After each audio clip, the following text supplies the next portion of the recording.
Bienvenue sur La Voix de la Nutrition, le podcast qui vous dit tout sur la nutrition et le bien-être. Je suis Julia, diététicienne nutritionniste, et je suis là pour vous partager mes connaissances et vous parler des sujets qui vous intéressent.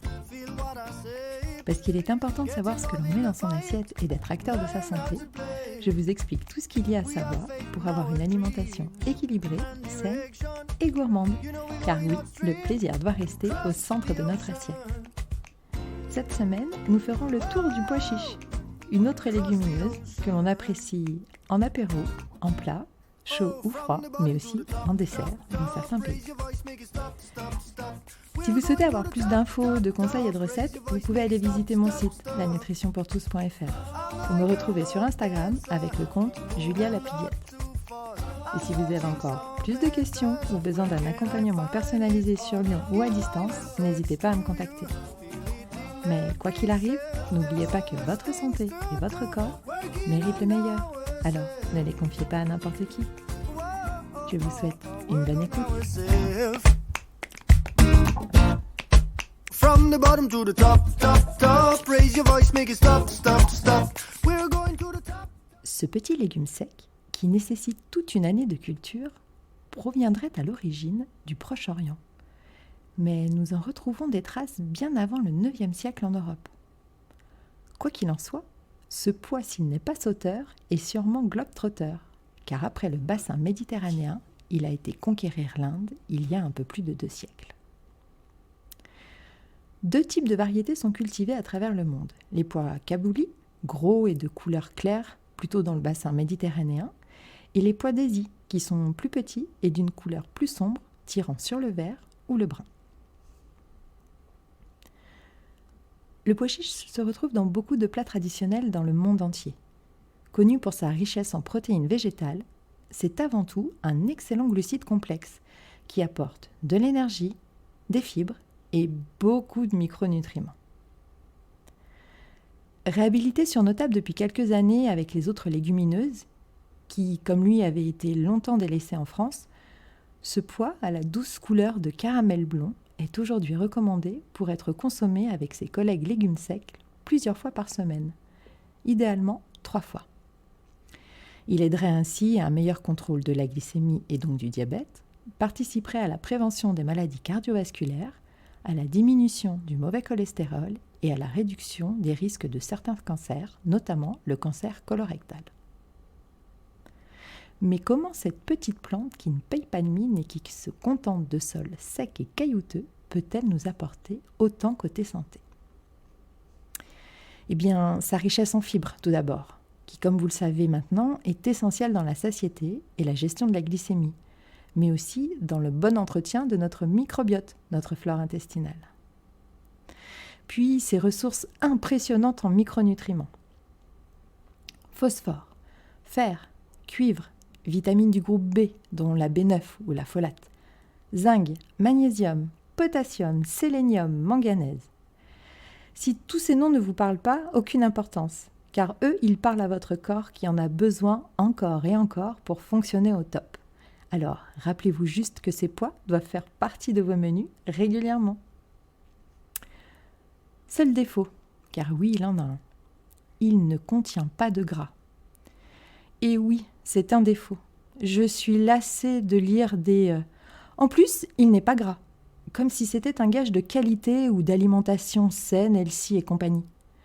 Ceux qui ont écouté les épisodes sur les lipides, vous savez. Et pour les autres, s'il vous plaît, arrêtez de diaboliser le gras. Il faut du gras à chaque repas. Du gras de bonne qualité, bien sûr, mais du gras quand même. Merci d'avance pour votre cerveau et votre système hormonal, entre autres. Et aussi pour mes nerfs. Les pois chiches, on en trouve sous forme sèche, à faire tremper pour les réhydrater avant cuisson. Ils devront tripler, voire quadrupler de volume. Donc, soyez prévoyants et laissez la nuit faire son œuvre. Et si vous les laissez trop longtemps, ils pourront même commencer à renaître de leurs cendres et à germer. Ce qui d'ailleurs booste leur densité nutritionnelle. Donc, si cela vous arrive, aucun souci, c'est tout à fait consommable. La cuisson se fera alors entre 45 minutes à l'autocuiseur et 1h30 pour une cuisson en casserole. En bocaux, ils sont immédiatement utilisables après un petit passage sous l'eau. Évitez les conserves pour la teneur en BPA et bisphénol, mais aussi pour les excès de sel. Vous avez peut-être déjà entendu que l'on peut utiliser l'eau de cuisson des pois chiches comme substitut au blanc d'œuf. Eh bien, c'est vrai. De par sa composition qui est très proche de celle du blanc d'œuf, sa texture, une fois montée, permet de réaliser des mousses. On appelle cela l'aquafaba. Et bizarrement, impossible d'y déceler le goût des pois chiches. Attention toutefois, en grande quantité, cette eau contient des antinutriments qui peuvent diminuer l'assimilation digestive et entraîner irritation et réactions allergiques. Comme l'on dit, c'est la dose qui fait le poison. Donc si vous êtes sensible des intestins, abstenez-vous de tester l'aquafaba. Mais ne renoncez pas aux pois chiches et habituez votre corps à en manger en petite quantité.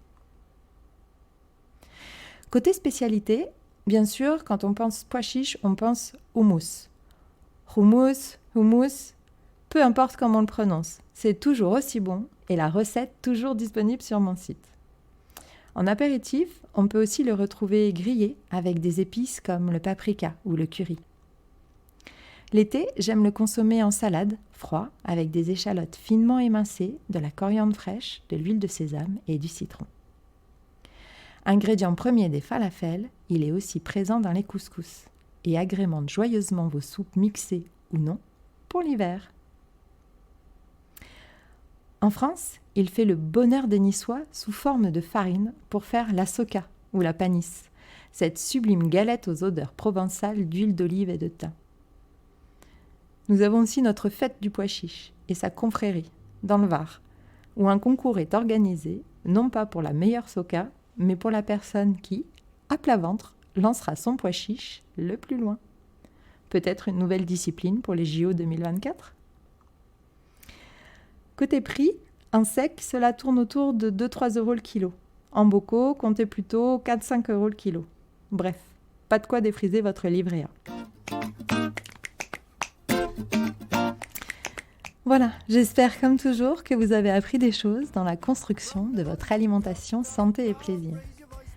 Si vous avez aimé ce podcast, n'hésitez pas à le partager pour faire du bien autour de vous. Pensez aussi à mettre 5 étoiles sur Apple Podcast, sur votre iPhone ou celui des copains.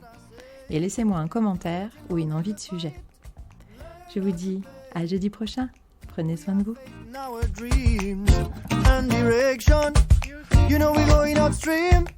Cross